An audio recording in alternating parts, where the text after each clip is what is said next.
Evangelho de João, capítulo 6, versículos de 52 a 54. Disputavam, então, entre si os judeus: Como pode este dar-nos a comer a sua carne? Jesus disse-lhes: em verdade vos digo, se não comerdes a carne do Filho do Homem e não beberdes o seu sangue, não tereis a vida em vós. Quem come a minha carne e bebe o meu sangue tem a vida eterna, e eu o ressuscitarei no último dia. Palavra da salvação. Comentário João 6, de 52 a 54. Santo Agostinho. Como os judeus não compreendiam o que era aquele pão de concórdia, disputavam entre si. Por isso disputavam então entre si os judeus: como pode este dar-nos a comer a sua carne? Os que comem deste pão, porém, não disputam entre si, porque, por meio deste pão, Deus os faz habitar na mesma casa, em um só espírito. Como dizendo: vós ignorais como esse pão serve de alimento e como se deve comer desse pão. No entanto, se não comerdes a carne do Filho do Homem e não beberdes o seu sangue, não tereis a vida em vós. Para que não pensassem que se referia a esta vida e disputassem a esse respeito, acrescentou: tem a vida eterna. Portanto, não tem a vida eterna quem não come dessa carne nem bebe desse sangue. Os homens, com efeito, podem ter a vida temporal sem ele, mas de maneira alguma a vida eterna. Não é assim com a comida que tomamos para sustentar essa vida temporal, pois, embora quem não a tome não viva, tampouco vive quem a toma, pois também morre, seja por doença, seja por velhice, seja por algum acidente. Porém, com respeito a esta comida e a esta bebida, isto é, o corpo e o sangue do Senhor, não é assim. Pois quem não a toma não tem a vida, e quem a toma tem a vida, e a tem eternamente. Há alguns que, por causa do que é dito aqui, prometem a salvação da punição eterna aos homens que, purificados pelo batismo de Cristo, participam do seu corpo, qualquer que seja a vida que levem. O apóstolo, porém, desmente-os, dizendo: as obras da carne são manifestas. São a fornicação, a impureza, a luxúria, a idolatria, os malefícios, as inimizades, as contendas, as invejas, as iras, as rixas, as discórdias, as seitas, os ciúmes, a embriaguez, as glutonerias e outras coisas semelhantes, sobre as quais vos previno, como já vos disse, que os que a praticam não possuirão o reino de Deus. Gálatas 5, de 19 a 21. Por isso, pergunta-se, não sem razão, como se deve interpretar o que é dito aqui. Quem vive unido no seu corpo, isto é, no corpo dos cristãos, cujo sacramento os fiéis costumam receber quando se aproximam do altar, esse pode dizer em verdade que come o corpo e bebe o sangue de Cristo. Por isso, os hereges e os cismáticos, que estão separados da unidade do corpo, podem receber esse sacramento não para o seu proveito, mas, pelo contrário, para o seu prejuízo, porque torna o seu julgamento mais duro e mais difícil o seu perdão. Tampouco devem se sentir seguros aqueles que levam vidas perdidas e condenáveis, os quais, por sua vida de iniquidade, abandonaram a vida de justiça, que é Cristo, seja fornicando, seja fazendo outras coisas semelhantes.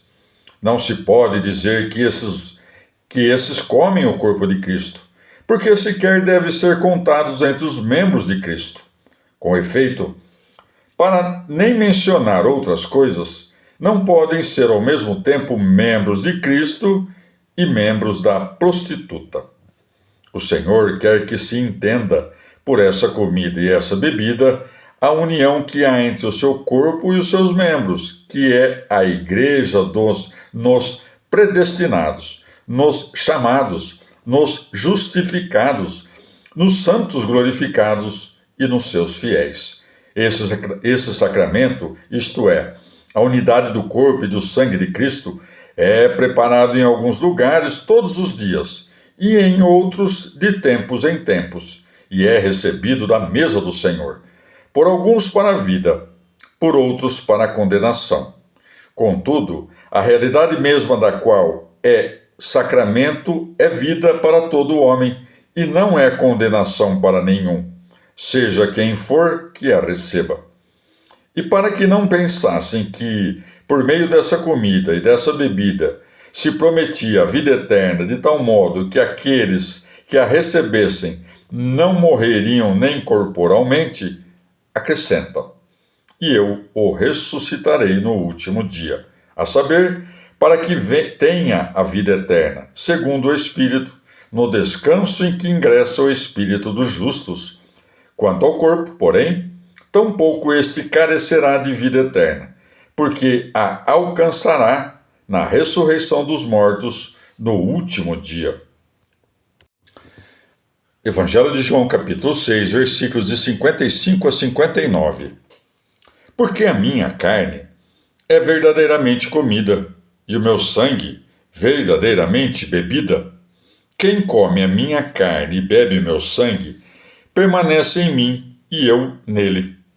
Assim como me enviou o Pai que vive, e eu vivo pelo Pai, assim o que me comer a mim, esse mesmo também viverá por mim. Este é o pão que desceu do céu, não como o pão que comeram os vossos pais e morreram. Quem come deste pão viverá eternamente. Jesus disse essas coisas ensinando em Cafarnaum, na sinagoga. Palavra da salvação. Comentário João 6, de 55 a 59. Santo Agostinho. Embora os homens desejam comida e bebida para não sentir fome nem sede, isso não pode ser produzido realmente senão por esta comida e esta bebida, que torna imortais e incorruptíveis aqueles que a recebem, isto é, a sociedade dos santos, onde haverá a paz e a unidade plena e perfeita. Por isso, nosso Senhor escolheu como tipos do seu corpo e do seu sangue coisas que reduzem o múltiplo a algo uno, pois o pão é formado a partir de muitos grãos e o vinho a partir de muitos cachos.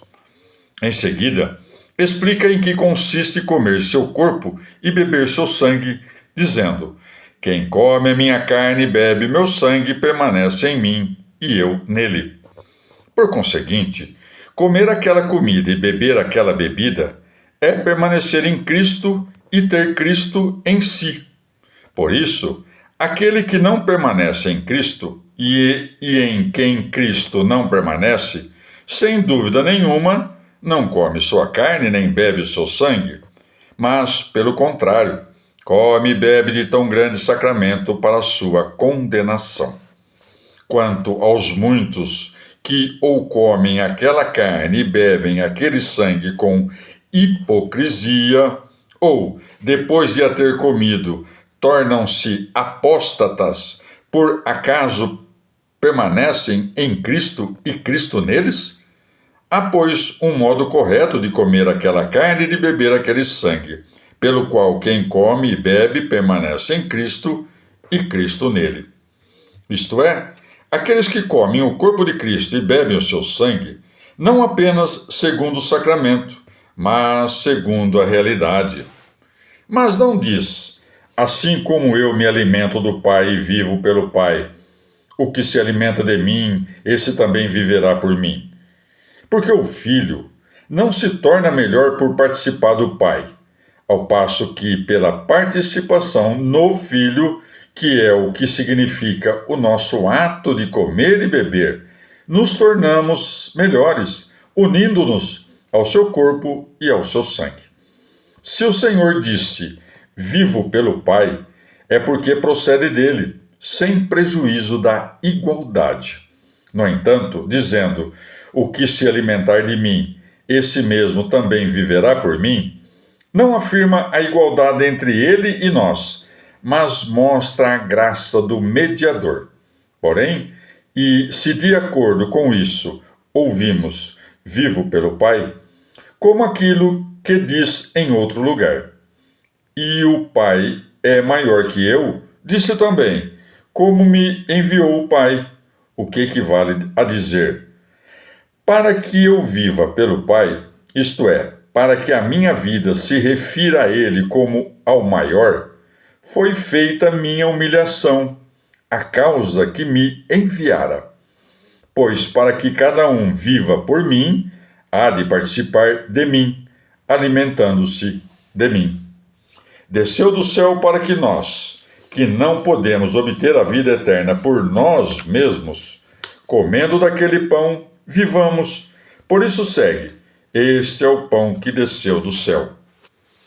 Quando diz que morreram, quer que se entenda que não vivem na eternidade, pois no tempo também morreram os que comeram de Cristo, vivem, porém, na eternidade, pois Cristo é a vida eterna.